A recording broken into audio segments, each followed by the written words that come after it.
Abram की पत्नी सारा के कोई संतान न थी और उसके हाजरा नाम की एक मिस्री लोड़ी थी। सो सारा ने अब्राम से कहा, देख, यहोवा ने तो मेरी कोख बंद कर रखी है, सो मैं तुझसे विनती करती हूँ कि तू मेरी लोड़ी के पास जा, संभव है कि मेरा घर उसके द्वारा बस जाए। सो सारा की यह बात अब्राम ने मान ली। सो जब अब्राम को कनान देश में रहते 10 वर्ष बीत चुके, तब उसकी स्त्री सारा ने अपनी मिस्री लोड़ी हाजरा को लेकर अपने पति अब्राम को दिया कि वह उसकी पत्नी हो। और वह हाजरा के पास गया और वह गर्भवती हुई, और जब उसने जाना कि वह गर्भवती है, तब वह अपनी स्वामिनी को अपनी दृष्टि में तुच्छ समझने लगी। तब सारा ने अब्राम से कहा, जो मुझ पर उपद्रव हुआ सो तेरे ही सिर पर हो, मैंने तो अपनी लोड़ी को तेरी पत्नी कर दिया, पर जब उसने जाना कि वह गर्भवती है, तब वह मुझे तुच्छ समझने लगी, सो यहोवा मेरे और तेरे बीच में न्याय करे। अब्राम ने सारा से कहा, देख, तेरी लोड़ी तेरे वश में है, जैसा तुझे भला लगे वैसा ही उसके साथ कर।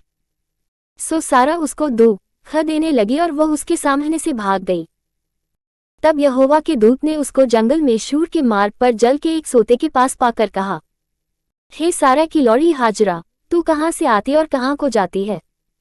उसने कहा, मैं अपनी स्वामिनी सारा के सामने से भाग आई हूँ। यहोवा के दूत ने उससे कहा, अपनी स्वामिनी के पास लौट जा और उसके वश में रह। और यहोवा के दूत ने उससे कहा, मैं तेरे वंश को बहुत बढ़ाऊंगा, यहाँ तक कि बहुतायत के कारण उसकी गणना न हो सकेगी।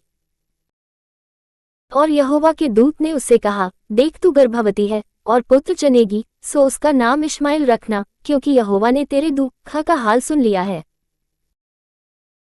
और वह मनुष्य बनेले गदहे के समान होगा, उसका हाथ सबके विरुद्ध उठेगा और सबके हाथ उसके विरुद्ध उठेंगे, और वह अपने सब भाई बंधुओं के मध्य में बसा रहेगा। तब उसने यहोवा का नाम जिसने उससे बातें की थी अतैलरोई रखकर कहा कि क्या मैं यहाँ भी उसको जाते हुए देखने पाई जो मेरा देखने हारा है?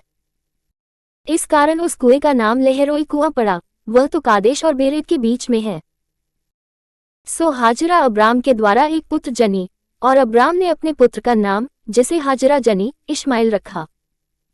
जब हाजरा ने अब्राम के द्वारा इश्माएल को जन्म दिया, उस समय अब्राम 86 वर्ष का था।